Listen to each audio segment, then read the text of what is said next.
When we think of the First World War, we imagine mud, guns, trenches, but hidden among the soldiers were other companions: dogs, cats, pigeons, even bears.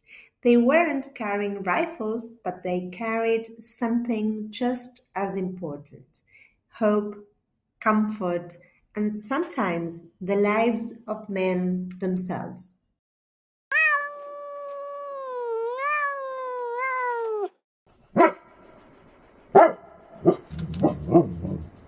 Dogs were everywhere on the front. Some carried messages weaving through shell fire faster than any runner. Others sniffed out wounded soldiers or warned of gas before it struck. And then there was Sergeant Stubby, the scrappy stray who became the most decorated dog of the war. He could salute, he caught a German spy, and he marched proudly in victory parades wearing his own little jacket of medals.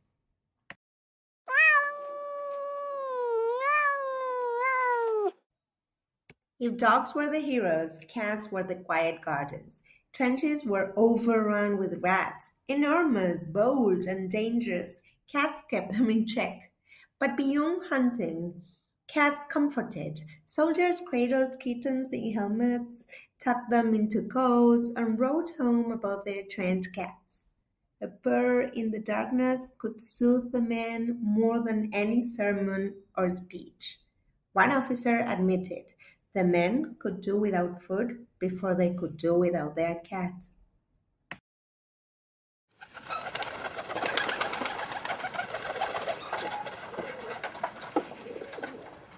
Yes, even pigeons earned glory. Thousands carried messages across enemy lines, saving lives when radios failed.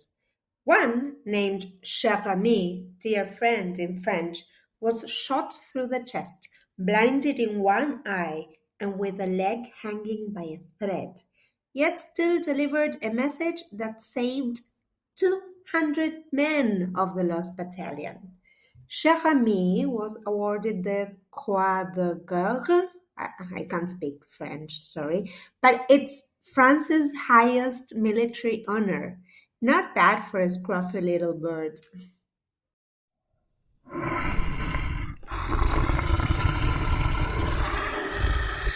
And then, of course, in my opinion, the cutest of all, Wojtek, meaning joyful warrior. He was a bear cub adopted by Polish soldiers in the Middle East. Wojtek grew up drinking beer, wrestling with the men, and riding in their trucks. To travel with the army, you know what they had to do? They had to officially enlist him. Private Wojtek, service number and all. At the Battle of Monte Cassino, he carried heavy boxes of artillery shells like it was child's play. The men loved him so much, they made him the emblem of their regiment. After the war, Wojtek retired to the Edinburgh Zoo, where veterans would visit, call his name, and the great bear would rumble happily in recognition. So, not all heroes wore uniforms. Some had wagging tails, twitching whiskers, beating wings, and enormous paws. In the trenches, animals weren't just pets. They were messengers, healers, guardians, but above all, they were friends. And perhaps that's the most human part of all this history.